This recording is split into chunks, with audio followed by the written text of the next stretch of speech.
Hi everyone, and welcome to Sports Watch. If you like the content, please press the bell icon for further notifications and like, share, and subscribe to the channel. UFC 319 is in the books, and what a night of fights it was. In the main event, Khamzat Chimaev put on one of the most dominant performances in a title fight in UFC history to defeat the champion Dricus du Plessis. It was 25 minutes of pure dominance, pure wrestling, grappling, and 25 minutes of Khamzat Chimaev ragdolling Dricus du Plessis. The narrative going into this fight was if the fight extended beyond the first and the second rounds, du Plessis had a better chance of winning. And Khamzat usually slows down in his fights, like it was evident in that with Gilbert Burns and Kamaru Usman. But it was all proved wrong. Chimaev was extremely motivated for this fight and put on one of his career best performances. That being said, Dricus du Plessis had no clue how to handle the wrestling of Chimaev. It is all good to talk a lot of smack in the build up to the fight, where you were saying that you were prepared to take Hamza to the deep waters. You were prepared to be taken down. You were prepared to be in tough positions, but you could never get back up to your feet. The strange thing about the fight was du Plessis couldn't defend a single takedown. His coach Morne Visser had all kinds of game plans leading up to the fight, how they have prepared meticulously for Hamzat. But when it all came down to performance, it was evident that they were miles behind Chimaev. They had no idea how to grapple with him. And everyone also said that Dricus du Plessis is a big middleweight. He weighs in around 230 pounds. He walks around at that weight, but Hamzat just ragdolled him and he didn't even break a sweat because Dricus du Plessis didn't have any moments in the fight. For 25 minutes, he got dominated.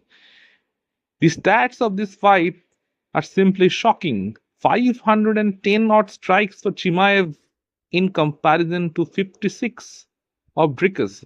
And even those 56 strikes, most of them weren't any significant blows.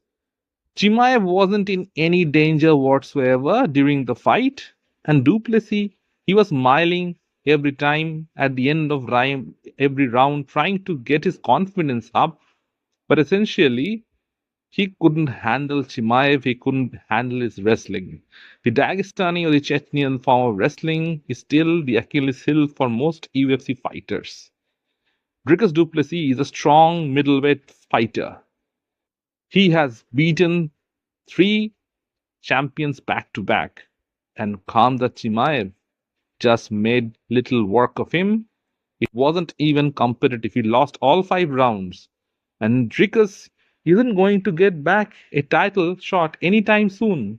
Even if he gets a title shot in the near future, the difference in the skill levels is so high that he simply can't match it in a couple of months or maybe even a year. Chimaev is a dominant force, and the question is who is there in the middleweight division to stop him? Who has the wrestling to even stand a chance against Chimaev? The answer is probably nobody.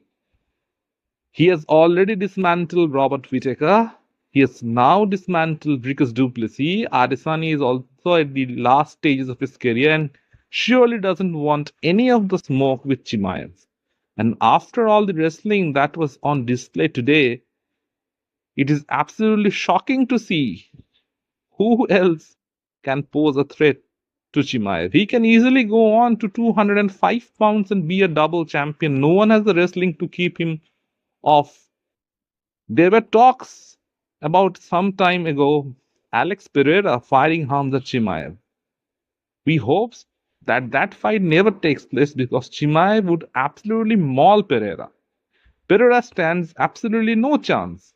Chimaev even has a chance to defeat Ankalaev as well if he puts in the work, because that kind of wrestling, Ankalaev has no answer to that as well. Khamzat Chimaev is now the middleweight champion of the world, and he is 15-0. It was a dominant performance. Many would say that it was a boring fight. It was boring only because Dricus could not do anything. He had no answers.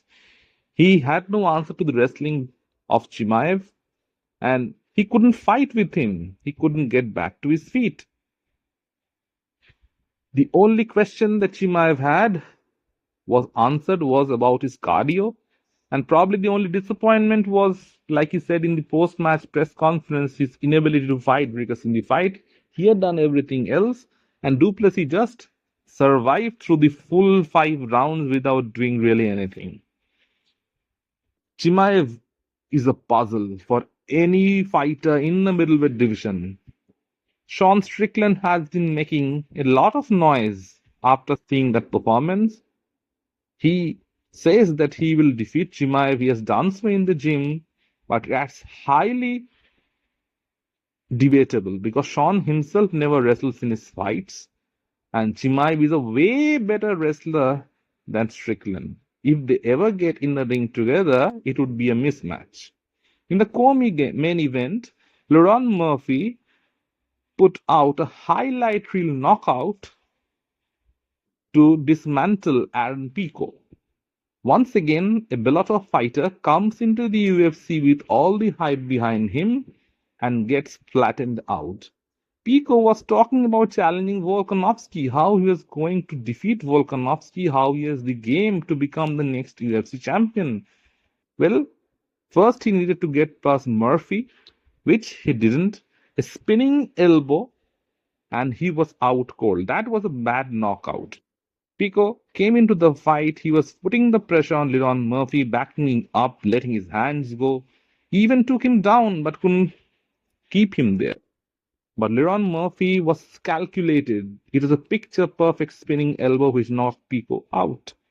Now Murphy has all the chips in his favor. He can challenge Volkanovski for the featherweight title since Movsar Evloev is out indefinitely. It was a great fight, and it also deserved the Fight of the Night award from the UFC, and rightly so. Another fight which preceded this fight was Carlos Prates versus Geoff Neal, and Prates also knocked out Neal with the same spinning elbow. It's the first time that 2 fights have ended back to back in the UFC by the same finishing move, a spinning elbow. It was a dominant victory by Carlos Prates, and Geoff Neal is now a washed-off fighter. Unfortunately, he has no clue. In this game, if you do not evolve, you are bound to get found out. Prates was coming off a loss to Ian Gary. Even in that fight, Prates had the position in the end where he could have finished Gary. People had questions as to how he would bounce back from his defeat, and the answer is right in front of you. Carlos Prates looked beautiful. He landed beautiful combinations. The knees, the Muay Thai knees down the middle, hurt Geoff Neal, and the spinning elbow at the end was picture perfect to close the night. Prates has already called out Michael Venom Page for a fight UFC Rio. Venom Page had earlier finished Jared Cannonier. He won the fight by unanimous decision, and Cannonier should absolutely retire. Age has caught up with him. He's 41 years old, and he is no longer the fighter that he once was.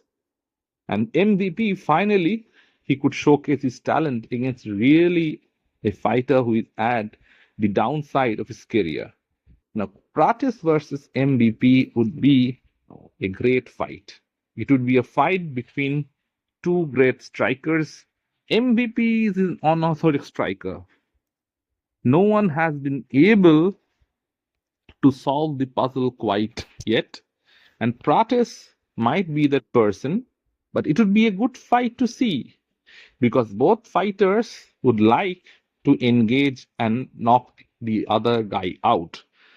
But Prates needs to be careful because, like Sharp Bullet, if you take MVP lightly, if you think that you have the power to knock him out and fall away from your game plan, then usually MVP finds a way to win because that kind of point fighting karate style is usually not available amongst fighter against whom you train.